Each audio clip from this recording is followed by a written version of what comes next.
And welcome everyone to RedRaiders.com. I'm Zach Long. This is Krista Pirtle. Today we are previewing the Texas Tech men's basketball season. It is that time again. And Krista, let's jump right into this. A lot of fresh faces on this team, but not just fresh faces, people who are going to contribute immediately. Absolutely, and Coach Smith is overjoyed with the depth he has in the backcourt. Last year that tended to be an issue for the Red Raiders. This year they're set. They've got Keenan Evans. Coach Smith said he is probably the first true point guard he's had in a while. Evans looks to pass first and get everyone else involved. Then you look at Justin Gray. He did not play in the exhibition game on Monday due to an injured toe, but he's expected to be back on Saturday. He is an athlete. Look for him often. And then you have Devontae Williams. He wants you to call him D-Will, so we'll do that. D-Will is a scorer. He doesn't just shoot the ball. He knows how to create his own shot and get it in the bucket.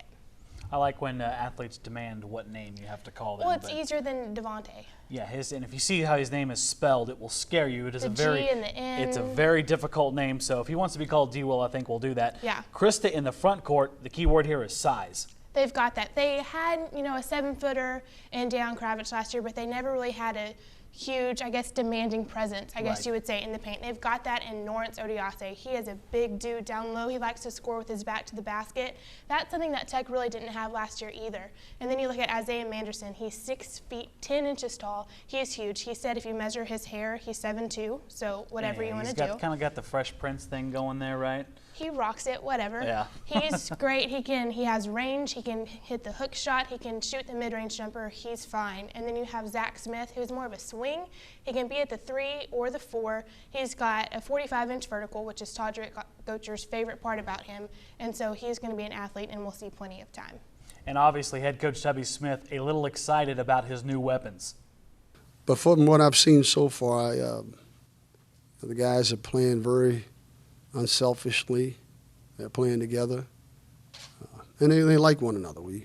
I've been very pleased with that, and we've tried to do things to help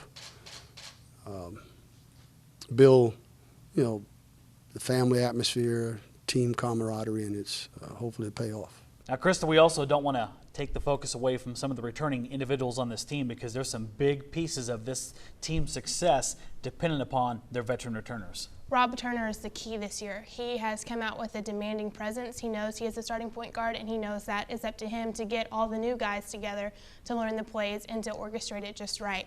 That has been a huge thing. It's his second year in Coach Smith's program. He's already made leaps and bounds of progress. But Randy Onwasser, the sophomore guard, a lot has been said that from a guy's freshman to sophomore year, they make their biggest jump, and Randy has done that. Last year he kind of made me nervous when he had the ball. This year, not so much. He had great steals against Southeastern Oklahoma State. He had great court vision. Last year he shot only 15% from three-point range, so he's got some improving to do there, but he looked so much better on Monday. And then you've got Todrick and Alex Foster. They're adding stability, as well as Clark Lambert, who Coach Smith loves how he's been playing throughout practice in this first exhibition game. So we'll see how much time Clark gets later on in the season. Yeah, just a kid who fights and battles and does the right things. And, you could not say enough about Onwasser the other night. Just a different presence on the court. And those guys are going to be huge for Texas Tech this season. Valuing possessions, making good decisions, and making other guys better, getting them the ball in places where they can score or make an easy play for themselves is very important. And taking care of the ball, like I said, getting extra possessions that are very needed, late in games. We lost a couple games, by 1 or 2 points, where you think back to some possessions where we may have made one little mental mistake, and this year just correcting those mental mistakes and knowing the situation has really helped a lot.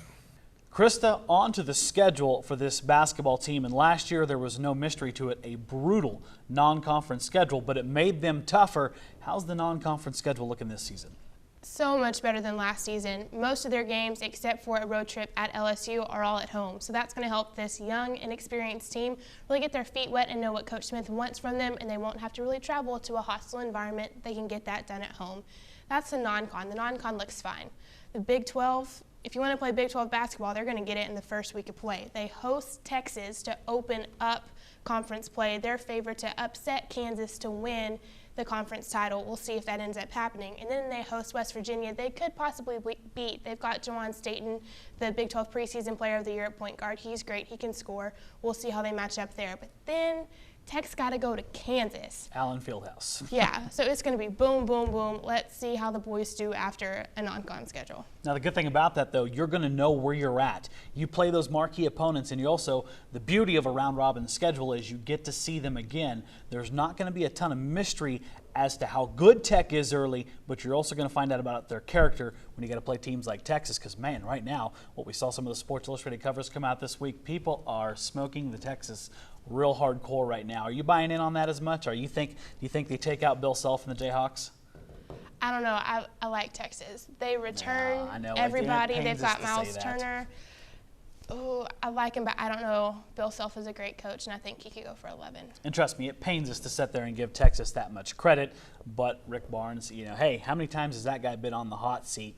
Rebounded last year, done a nice job. So going to be an exciting year of Big 12 basketball, but hey, we're primarily concerned with Texas Tech and when they get after it. One more exhibition game on Saturday, and then both teams, men and women, open up on the same night, which is kind of a neat thing. You can go out to United Supermarkets Arena and see both teams open their 2014-2015 seasons. They get Loyola. And the thing about them is there's a familiar face on their sideline, right? Absolutely. Loyola's head coach is Tubby Smith's son. So it's going to be a family affair on Friday. Yeah, so it should be a good time to go out there. You can see both the men and women open the season. We have a lot more coverage. Our preseason tab comes out on Friday. Also, a ton of more information over at RedRaiders.com, LubbockOnline.com. Follow Krista on Twitter. I know that's redundant, but I keep saying it over and over and over. You want complete coverage of Tech men's basketball this year. AJ, Krista Pirtle, go find her on Twitter. She will keep you informed. For now, though, we're going to bid you farewell. This has been our Texas Tech men's basketball preseason preview. You're on RedRaiders.com. I'm Zach Long. It's Krista Pirtle. We'll see you next time.